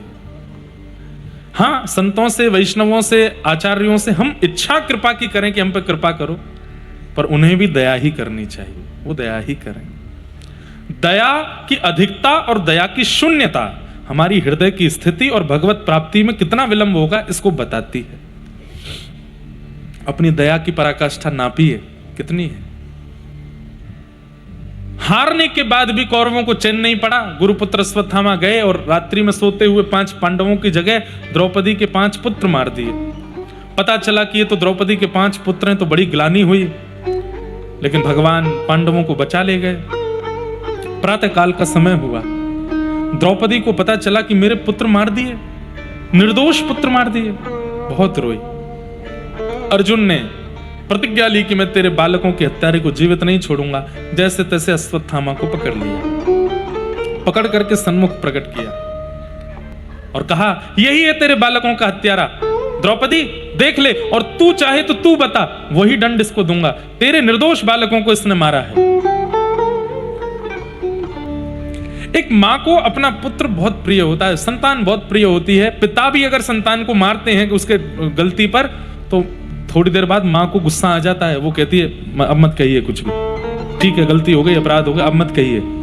वो स्वयं कितना भी दंड अपने पुत्र संतान को दे, दूसरे को मारते हुए नहीं देख सकते। यहां तो प्राण हरण कर लिए निर्दोष बालकों के, और जिसने प्राण हरण किए वो सामने बैठा है द्रौपदी के। और द्रौपदी क्या कर रही है? द्रौपदी जैसे ही जाती है और जैसे ही देखती है कि अरे ये तो हमारे गुरुदेव का पुत्र अश्वत्थामा है। अर्जुन बोला, इसी ने मारा है पांचों को। द्रौपदी तुरंत गई, हाथ पैर बंधे थे, तुरंत रस्सी खोल दी, हाथ की पैर खोल दिए, तुरंत अपने पल्लू से उसके जो चोट लगी थी उनको साफ करने लगी। गुरुपुत्र आपको हम प्रणाम करते हैं, आप ऐसे। सब देख करके चकित रह गए, ये बालकों के हत्यारे को पूज रही है। सब देख करके चौंक गए, पर दूर खड़े द्वारिकाधीश के नेत्र सजल हो गए। बोले, यही तो मुझे प्रिय है, ये क्षमा, ये करुणा, ये दया, यही तो ठाकुर जी को प्रिय है। बंधुओं, कोई व्यक्ति हमारे साथ अनुचित करता है, ठीक है, वो हमारा कोई प्रारब्ध, लेकिन उस अनुचित के परिणाम में हम क्या करते हैं, ये ठाकुर जी बहुत ध्यान से देखते हैं। अब तुम क्या करोगे? अनुचित करे तो परिणाम में दया होनी चाहिए। कोई व्यक्ति जघन्य पाप करे तो उसको दंड आदि देना ही चाहिए, उसके लिए दंड निर्मित है ही। पर लेकिन व्यक्ति अपने साथ किए गए, अपने ईमान पर किए गए या अपने जीवन में किए गए कोई अनुचित कृत्य करने वाले को देख करके उसको क्षमा कर देता है ना, ठाकुर जी उसको हृदय से लगा लेते हैं। ठाकुर जी कहते हैं, कितनी दया है, कितनी करुणा है इसके हृदय में। द्रौपदी कह रही, आगे खड़ी हो गई अश्वत्थामा के, कोई इसको हाथ नहीं लगाएगा, ये हमारे गुरु का बेटा है।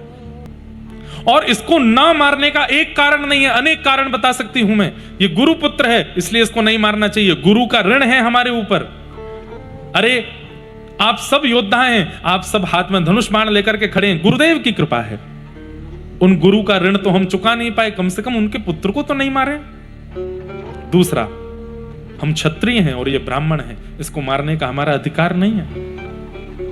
तीसरा, ये भी एक मां का बेटा है और मैंने अपने पुत्र खोए हैं। मुझे पता है कि पुत्र के जाने का कितना वियोग होता है, मैं नहीं चाहती कि वो वियोग किसी और को हो। और अंतिम बात, अगर इसको मारने से मेरे पुत्र जीवित हो जाएं तो इसे मारो, लेकिन वो जीवित नहीं होंगे तो फिर क्यों ये पाप कर रहे हो, इसे मत मारो। ये 5 बातें जब द्रौपदी ने कहीं, द्वारिकाधीश अपने स्थान से आए और आज द्रौपदी का नामकरण कर दिया। क्या? कृष्णा, मैं कृष्ण हूं, ये कृष्णा है। निरीक्ष कृष्णापकृतम गुरु स्तुतम। भगवान ने अपने नाम के आगे अकार, एक आ की मात्रा लगा दी, क्योंकि अकार और इकार शब्द के अंत में होने से कई बार शब्द स्त्रीलिंग हो जाता है। अधिकतर माताएं बहनों के नाम के अंत में इकार या अकार होगा ही। कृष्ण भगवान का नाम है, कृष्णा द्रौपदी का नाम है। भगवान ने द्रौपदी को हृदय से लगाया, वाह मेरी बहन द्रौपदी, मैं दया का स्वामी हूं, मैं दया का देवता हूं, आज दया की देवी मुझे मिली है।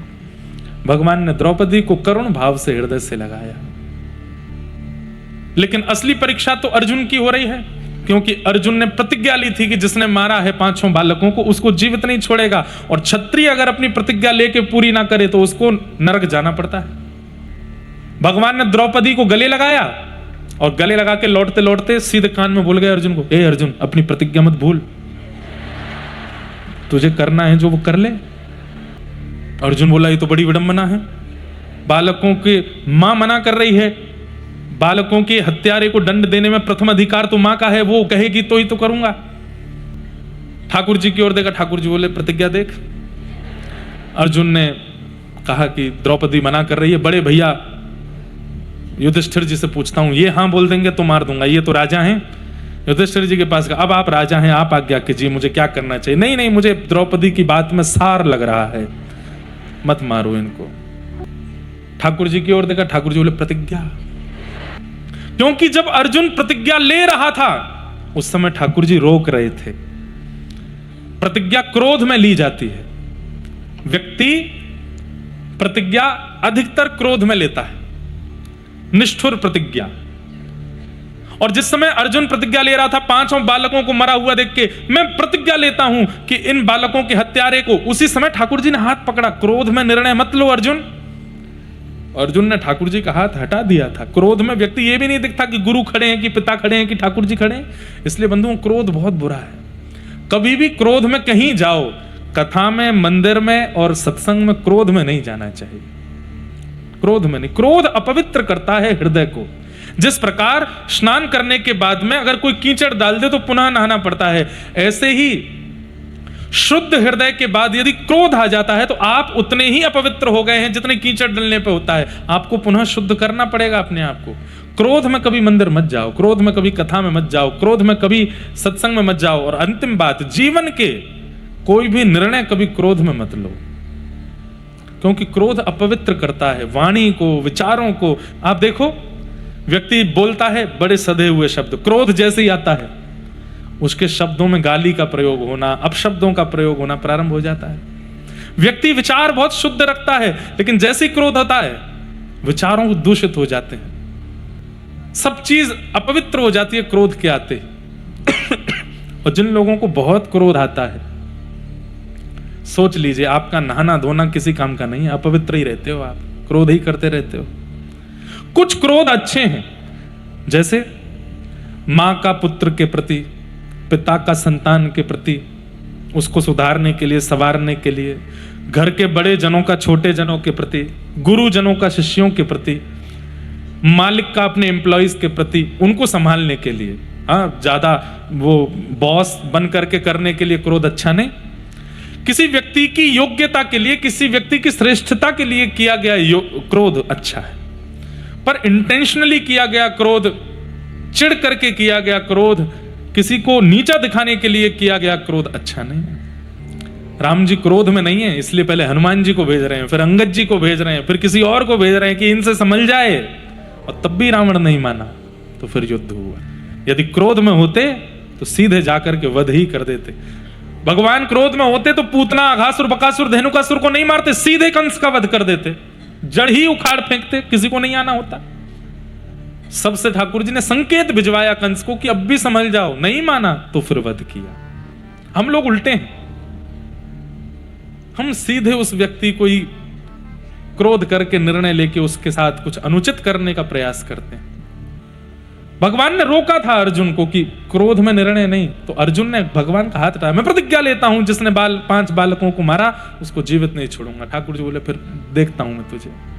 और अब ठाकुर जी, अर्जुन कह रहा है, द्रौपदी मना कर रही है, युधिष्ठिर मना कर रहे हैं, तब भीम के पास गया, आप भी तो बड़े भाई हैं, आप आज्ञा करो। भीम बोले तू हट, मैं मारता हूं इसको। भगवान की ओर देखा, बोले प्रतिज्ञा तूने ली है, भीम ने नहीं। सबकी मतलब 50-50 हो गया, लेकिन ठाकुर जी तो यही कहते रहे प्रतिज्ञा प्रतिज्ञा, अंत तो गत्वा यहां लिखा है। तब बड़े क्या कहते हैं उसको, दीनता के साथ अर्जुन ने हाथ जोड़ करके कृष्ण की ओर देखा, नाथ मुझे बताओ मैं क्या करूं, आलोक्य वदनम सख्य। ठाकुर जी की ओर देखा तो ठाकुर जी ने क्या किया, बोले हसन्य व, ठाकुर जी हंस गए, मुस्कुरा गए और कहा कि नाथ अब गलती हो गई, आगे से क्रोध में निर्णय नहीं लूंगा, पर अब निर्णय ले लिया है, प्रतिज्ञा भी हो गई है और इसको मारना भी नहीं है, ये ब्राह्मण है, ये गुरुपुत्र है, अब मुझे डर लग रहा है, मैं क्या करूं। ठाकुर जी ने फिर उत्तर दिया, ब्राह्मण कैसा भी क्यों ना हो अर्जुन, उसको मारना नहीं चाहिए। मृत्यु का अधिकार, मृत्यु दंड का अधिकार 2 लोगों के लिए शास्त्र के अनुसार नहीं है, एक तो स्त्रियों को, एक ब्राह्मणों को। जघन्य अपराध करने पर भी इनको मृत्यु दंड देने का विधान नहीं है। अब लॉ कुछ कहता है, हमारे यहाँ कुछ वो अलग बात है, पर माताओं को और ब्राह्मणों को मृत्यु दंड नहीं। आप लोग कहेंगे महाराज जी सबके लिए समानता होनी चाहिए, ये ब्राह्मणों को ज्यादा पक्ष क्यों ले लेते हैं। ठाकुर जी पक्ष नहीं ले रहे हैं, आपको असलियत पता ही नहीं है। ठाकुर जी क्या कह रहे हैं, ब्राह्मणों को दंड मत दो। क्यों? आप ज्यादा दंड दे नहीं पाओगे। अगर ये कुछ अनुचित कृत्य करेंगे तो इनको दंड मैं स्वयं दूंगा। ठाकुर जी दंड देने के लिए, दंड पाणी है उनका नाम। सोचिए, कई बार ऐसा होता है कि अपना कोई गलती कर दे ना, तो अपने लोग कहते हैं बाहर के लोग ज्यादा मारेंगे, खुद ही मार लो इसको, 2-4 थप्पड़ धर देते हैं, फिर हमने पीट लिया, अब आप मत कहो, उसको ले जाके मैंने बचा लिया, इनके हवाले हो जाता तो बहुत पिटाई होती। तो ठाकुर जी कहते हैं भाई तुम सब लोग ब्राह्मणों को आंक करके दंड मत दो। क्यों? क्योंकि वे ब्राह्मण हैं, उनकी पोस्ट इतनी ऊंची है कि उनको गलत करने का अधिकार नहीं है। लेकिन फिर भी अगर वो गलत करते हैं तो आप कुछ मत कहिए, आने दीजिए मेरे पास, मैं देखूंगा उनको। और जब ठाकुर जी दंड देते हैं ना, तो फिर दंड पाणी बनते हैं वो। और दंड पाणी भगवान का वर्णन है भागवत में, आप बैठे बैठे कथा में सुनेंगे तो आपका हृदय कांपने लगेगा, इतना भयभीत स्वरूप है ठाकुर जी का दंड पाणी। यमराज भी कांपते हैं दंड पाणी एवं। कोई पक्ष नहीं ले रहे ठाकुर जी, और कहने को ले भी रहे हैं, लेकिन एक तरह से भक्तों को, ब्राह्मणों को, वैष्णवों को, संतों को गलत करने पर ठाकुर जी कहते हैं तुम मत कहो, तुम उनके प्रति वैष्णव बुद्धि रखो, वो गलत कर रहे हैं तुम फिर भी उनको प्रणाम करो, उनको मैं देखूंगा, और जब मैं देखूंगा वैसा कोई नहीं देख पाएगा उनको। इसलिए दोनों पक्ष समझ जाइए ना तो वैष्णव ज्यादा खुश हों कि भाई हमारा पक्ष लिया जा रहा है कि हमको दंड नहीं मिलना चाहिए, आप कुछ गलत भी कर देंगे और वैष्णव की आड़ में बचे रहेंगे, ऐसा नहीं, ठाकुर जी दंड देंगे आपको। और ठाकुर जी जब दंड देते हैं तो फिर बहुत बुरा होता है। इसलिए ठाकुर जी कह रहे हैं ब्रह्म बंधुर न हंतव्य, ब्राह्मण कैसा भी क्यों ना हो उसको मारना नहीं चाहिए, लेकिन बालकों का हत्यारा कोई भी क्यों ना हो उसको छोड़ना नहीं चाहिए। अर्जुन बोला मैं आधा पागल पहले था, पूरा पागल आज हो जाऊंगा मैं। ये कैसा निर्णय ले रहे हो? आप कह रहे हो कि ये ब्राह्मण है इसलिए मारो मत, बालकों का हत्यारा है छोड़ो मत। वहां द्रौपदी ने फंसा दिया उसने, फिर मेरी प्रतिज्ञा और है। ये कैसा निर्णय है? एक बात बोलूं बंधुओं, याद रखिएगा इस बात को, ठाकुर जी मेरी आपकी तरफ बात नहीं करते पूरी पूरी ना, ठाकुर जी संकेत में बात करते हैं। किसमें? संकेत। समझदार को इशारा काफी, इशारों में बात करते हैं ठाकुर जी, और इशारे ही करते हैं वो मिल भी जाएंगे तो भी ज्यादा बोलेंगे नहीं, ठाकुर जी कम बोलते हैं, इशारे ही करते हैं वो संकेत ही करते हैं। और उस संकेत को समझने के लिए आपको वैष्णवों के और संतों के संग करने की बहुत आवश्यकता है, वो उनके संग से ही सीख पाओगे कि संकेत क्या होता है। इसलिए सीधे ठाकुर जी मिल जाएं ऐसी इच्छा मत रखो। नरसिंह मेहता की हुंडी का प्रसंग सबने सुना होगा, उस प्रसंग में भी यही बात है कि कुछ संत जन अयोध्या से द्वारिका जा रहे थे, और हुंडी का मतलब ये होता था, जो युवा भाई लोग बैठे हैं, बहन लोग, वो समझना हुंडी क्या होती थी कि प्राचीन काल में जब आप लंबी यात्रा करते थे तो पैसे साथ में लेके नहीं जाते थे। क्यों? रास्ते में जेब कतरे, चोर, डांकू, डकैत सब होते थे, तो उस नगर के बड़े व्यक्ति के पास जाकर के हम पैसे दे देते थे, वो लिख करके दे देते थे कि तुम जहां जा रहे हो वहां पे मेरी हुंडी है, वहां मेरा एक मित्र नगर सेठ है, उसको ये पत्र दे देना, वो इतने पैसे तुमको वहां दे देगा। ऐसे चलता था, बैंक तो होती नहीं थी। सब लोग ध्यान से सुनिए, इधर देखो सब लोग, संकेत कैसे समझा जाता है ठाकुर जी का। भक्त का संकेत ठाकुर जी समझते हैं, ठाकुर जी का संकेत भक्त समझते हैं। सुनो, तो संत जन जा रहे थे, जूनागढ़ पहुंचे, जैसे तैसे अपने सोने बचा करके जूनागढ़ तक पहुंच गए। जूनागढ़ आकर के उन्होंने वहां किसी से पूछा कि भाई हम द्वारिका जा रहे हैं, हम इतनी मूर्ति हैं, बहुत सारा सोना है हमारे पास, द्वारिका तक पता नहीं बचेगा कि नहीं, बहुत चोर डाकू डकैत रास्ते में मिलते हैं, और यहाँ तो समुद्री रास्ता है, समुद्री चोर तो और खतरनाक होते हैं, यहाँ कोई हुंडी लिखने वाले हो तो बताओ। तो ईर्ष्यालु लोगों ने नरसिंह मेहता का नाम बता दिया। बोले इस नगर के सबसे बड़े सेठ जी तो नरसिंह मेहता है, इतनी बड़ी हुंडी है उनकी, पूरे द्वारिका में चलती है उनकी। कितना सोना है आपका? बोले 700 मोहर है। अरे राम राम राम राम, वो 1000 से नीचे मोहरों की तो हुंडी लिखते ही नहीं है। बेचारे नरसिंह मेहता जी की स्थिति यह है कि आकाश वृत्ति से घर चल रहा है, और ये चढ़ने वाले लोग कह रहे हैं कि 1000 से नीचे की हुंडी नहीं लिखते। अरे भैया हमारी लिखवा दो संत जन। तो फिर उन लोगों ने कहा आप एक काम करना। बोले क्या? जाते ही चरणों में गिर जाना और कहना भैया 700 ही हैं, 1000 नहीं है, लिख दो, हमें पता। वो मना करेंगे, वो ये तक कह देंगे मैं तो कंगाल हूं, आप फिर भी उनके चरण मत छोड़ना। वो आपके सामने रोने लगेंगे, बिलखने लगेंगे, कहने लगेंगे कि द्वारिका में मेरा कोई नहीं, लेकिन फिर भी आप उनको मत छोड़ना, लिखवा ही देना। मंतव्य ये था कि 700 सोने की मोहर यहाँ नरसिंह मेहता को देके जब वो लोग द्वारिका जाएंगे वहां कोई नहीं मिलेगा तो लौट के आके इतने सारे संत नरसिंह मेहता को मारेंगे। हम लोग नरसिंह का अपमान करते हैं, उसका विरोध करते हैं, उससे बड़ा फर्क नहीं पड़ता। संत विरोध करेंगे तो बड़ा फर्क पड़ेगा। दुर्बुद्धि लोग कहां तक पहुंच जाते हैं। संतों से विरोध करवाओ तब आनंद आएगा। संतों को पढ़ा लिखा करके भेज दिया, अब तो संत गए, नरसिंह मेहता जी बेचारे बैठे अपना कीर्तन कर रहे थे। इतने में संत जन आए चरणों में, जय हो जय हो जय हो नरसिंह मेहता की जय। नरसिंह मेहता ने देखा इतने सारे संत उल्टे नरसिंह मेहता सबको प्रणाम करें, सबके चरण उठा उठा के रज ले में। अब तो नरसिंह मेहता पहली बार देख रहे हैं, वो जितना प्रणाम करें संत उनसे ज्यादा प्रणाम कर रहे हैं। नरसिंह मेहता जी चरणों में प्रणाम करके बोले, भगवान आप क्यों ऐसे कर रहे हैं, क्या क्या काम, आप आज्ञा करें, क्या सेवा करूं। बोले हमारी हुंडी लिखो। चरणों में धर दिए, बोले 1000 नहीं है 700 है, बस कृपा कीजिए थोड़ी सी, बस हम पे दया करो, थोड़ी हुंडी लिख दो। अरे महाराज जी कहां से ले आए हैं, कौन, मैं हुंडी नहीं लिखता हूं।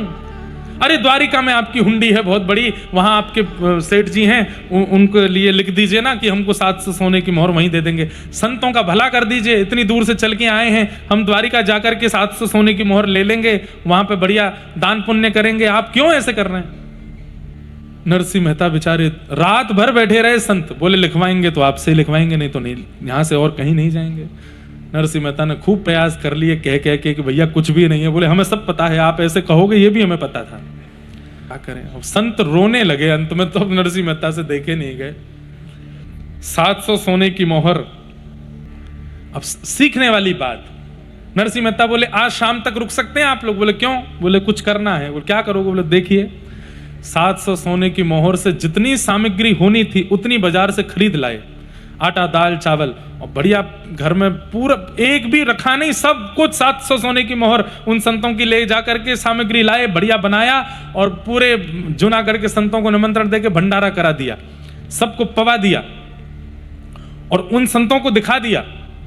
संत बोले भैया तुमने हमारे तो खर्च कर दिए सबरे, कहीं ऐसा नहीं हो कि। बोले नहीं अब आपने कही है तो हुंडी लिख रहा हूं मैं। लिख दिया। जय हो श्री देवकी नंदन ठाकुर जी महाराज, यशोदा के प्राण प्यारे लाला, रुक्मणी के हृदय के प्राण प्रिय श्री ठाकुर जी, मेरी लाज बचाओ। 700 सोने की मोहर इन संतों के द्वारा मुझको दी गई है, मैं आपके नाम से हुंडी लिख रहा हूं, कृपा करके इन संतों की लाज रखिएगा। अब संत तो वहां से वो लेकर के प्रणाम करके निकल पड़े द्वारिका। पत्नी ने कहा नरसिंह मेहता जी से, आपने हुंडी लिख दी, वहां कौन है अपना जानकार। बोले कोई नहीं है, द्वारिकाधीश तो हैं, कुछ ना कुछ तो वो करेंगे कृपा। बोले वो सब तो आपने किया ही, अब कम से कम ये 700 तो बचा के रखते कि लौट के आते तो दे देते, अब ये भी खर्च कर दिया आपने। बोले देवी ब्राह्मण संत गौ और अग्नि ये भगवान का मुख है। कौन कौन। ब्राह्मण संत गौ और अग्नि, इन चारों को जो अर्पित किया जाता है वो ठाकुर जी पे पहुंच जाता है। मैंने 700 सोने की मोहरों से सामग्री बनवा के संतों को पवा दी है, अब द्वारिकाधीश के पास पहुंच गए होंगे, अब वो देख लेंगे क्या करना है, ठाकुर जी पे पहुंच गए होंगे। कैसी सुंदर योजना।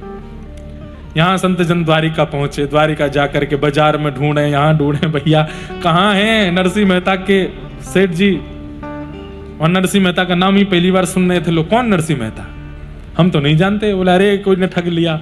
अब तो महाराज हार करके रोने लगे गोमती तट पर जाकर के संत, हम तो लुट गए, हम लुट गए भैया, आप कहां जाएंगे, क्या करेंगे। क्यों लुट गए। बोले क्यों, वापस जाके भी क्या मिलने वाला, उसने तो सब खर्च कर ही दिया था हमारे सामने, संतों को खवा ही दिया था। बड़ा चतुर है। हम संत सेवा द्वारिका में आके करते, उसने हमारे सामने ही संत सेवा कर दी। अब हम जाएंगे तो कह देगा कि आपने जो दिया मैंने तो खवा दिया, आपके सामने ही खवाया, आपने देखा था। जब रोने लगे द्वारिकाधीश, सुंदर सिर पर फेंटा बांध करके, हाथ में एक बेंत लेकर के, पटका डाल करके, और महाराज अर्धरात्रि का समय, पूरी द्वारिका सो रही है और ठाकुर जी सेठ साहूकार का रूप धारण करके सांवरिया सेठ बन करके प्रकट हो गए। बोलो सांवरिया सेठ की। ठाकुर जी आए, अरे हमारे स्वामी जी श्री नरसिंह मेहता की हुंडी लेकर के कोई आए हैं क्या। जैसे ही कहते कहते आए, आहा, जैसे ही आकर के कहा संत जनों ने नरसिंह मेहता का नाम, अरे हम हैं, हमारी हुंडी। अरे अच्छा लाओ दिखाइए। जैसे ही पढ़ा पत्र पर देख करके ठाकुर जी के नेत्र सजल हो गए। बोले चलिए, जाकर के 700 सोने की मोहर, बोले ये तो आपकी हुंडी के जो हैं वो, अब इसके अलावा, बोले आप सब लोग बैठिए, प्रसाद पाइए, चरण धोए। ठाकुर जी ने सबको दक्षिणा दी। रुक्मणी जी भी सेठानी बन करके आई हैं, सबके गले में एक एक सोने के हार पहनाए, सबको दक्षिणा आदि दी। बोले आप लोग इतना स्वागत सत्कार क्यों कर रहे हैं हमारा? हमने तो बहुत जगह हुंडी लिखवाई, इतना स्वागत तो सेठ जी नहीं करते। बोले महाराज आज हमारा घर परिवार सब कुछ नरसिंह मेहता जी की कृपा से चल रहा है, उन्हीं की कृपा है हम पर। आइए दिखाता हूं। भीतर लेकर के गए तो महाराज खूब सारी चौकियां, और उस चौकियों पे महाराज लेख करने वाले लोग बैठे थे, बड़े बड़े। इतने सारे लोगों को देख करके उस संत बोले ये कौन है? बोले सब नरसिंह जी का कारोबार है, ये उन्हीं की लिखा पढ़ी चल रही है, उन्हीं की लिखा पढ़ी चल रही है। हम तो उनके दास हैं चरणों के, उन्हीं की कृपा है। आप लोग उनको छू करके आए हैं, इसलिए मैं आपको इतना वंदन करूं। मेरे हृदय से लग जाइए, चरण छूमे, बार बार बलैयां ले में संतों की। जितने दिन रहना यहीं रहिए आप। बोले हमको तो संत भोज करना था। अरे हम बुलाते हैं, संत प्रकट कर दिए ठाकुर जी ने, संतों को भोजन पवाया, सब कुछ बढ़िया। आहा, महाराज बोले कि बताओ नरसिंह जी का चेला इतना धनवान है, नरसिंह जी कैसे दीन बन के घूमते हैं सबके सामने। कुछ महीने बाद संत जन लौट करके गए। नरसिंह मेहता जी ने जैसे ही देखे, पत्नी से बोले भागो, ये पकड़ेंगे आप। नरसिंह मेहता जी उठ करके थोड़े संकोच में आ गए, डर में आ गए। बोले अब क्या होगा? संतों ने जाकर के चरण पकड़े, बोले जय हो नरसिंह मेहता की जय हो। नरसिंह मेहता बोले जय जय, कहीं ना कहीं से इकट्ठे करके दे दूंगा आपके जो हैं। बोले ये सब क्या कह रहे हो आप? क्या आपने करवा दिया? आनंद आ गया महाराज, आपका वो चेला कितना सुंदर है, उसका तो रूप देखते बनता है। हम तो उसी को देखते रहते थे, क्या उसके नेत्र, क्या नासिका, क्या उसके होठ, क्या उसकी थोड़ी, क्या उसकी भुजा, क्या उसके चरण। कौन? अरे तुम्हारा सेठ। कौन सा सेठ? बोले जिसके नाम से हुंडी लिखी थी। पूरा वृत्तांत बताया, और सब कुछ बता करके जब ये सुना कि वो कह रहे थे कि नरसिंह जी तो हमारे स्वामी हैं, हम तो उनके चेला हैं। नरसिंह जी बोले जरा बताना नेत्र कैसे थे? बोले आहा, कमल जैसे नेत्र थे। अच्छा, मुखमंडल का वर्ण कैसा था? बोले सांवले से थे, कभी गोरे लगते थे, कभी सांवले लगते थे। चाल कैसी थी? बोले टेढ़ी मेढ़ी सी चाल चलते थे। नरसिंह मेहता जी रुदन करने लगे, संतों को हृदय से लगाने लगे, रोने लगे। नाथ क्यों इतनी रक्षा मेरी करते हो आप? मैं क्या हूं आपके लिए? मैं कुछ भी तो नहीं जानता, कुछ भी तो अच्छा मेरे जीवन में नहीं है, फिर क्यों पग पग पर आकर के मेरी रक्षा करते हो? क्यों मेरे साथ खड़े हो जाते हो? क्यों हर स्थिति से मुझे बचा लेते हो आप? मैं तो कुछ भी अर्पित नहीं कर पाता आपको। ऐसे द्वारिकाधीश सांकेतिक वार्ता। अब देखो नरसिंह मेहता से मिले नहीं, लेकिन संकेत में अपना पूरा प्रेम बता दिया कि नरसिंह से कितना प्रेम करते हैं।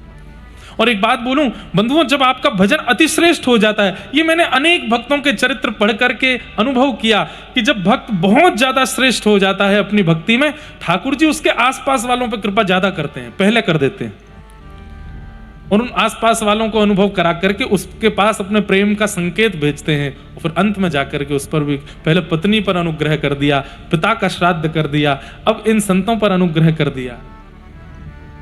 कितनी कृपा ठाकुर जी, कितना अनुग्रह करते हैं। जिनका भजन नहीं होता उन पर भी कृपा कर देते हैं, क्योंकि उन लोगों का संपर्क भजन करने वाले से है। इसलिए भैया, जिनका भजन बनता है उनसे संबंध जरूर रखो, क्या पता उसके संबंध से आप पर कृपा हो जाए ठाकुर जी की। कुछ नहीं तो उसका नंबर ही रख लो अपने फोन में, फोन नंबर नहीं है तो उसका फोटो ही रख लो अपने फोन में। बोले हमारा भजन तो योग्य नहीं, पर इनके भजन से शायद ठाकुर जी जैसे नरसिंह के परिवार पर, पत्नी पर, संग रहने वालों पर कृपा कर देते हैं, हम पे कर देंगे।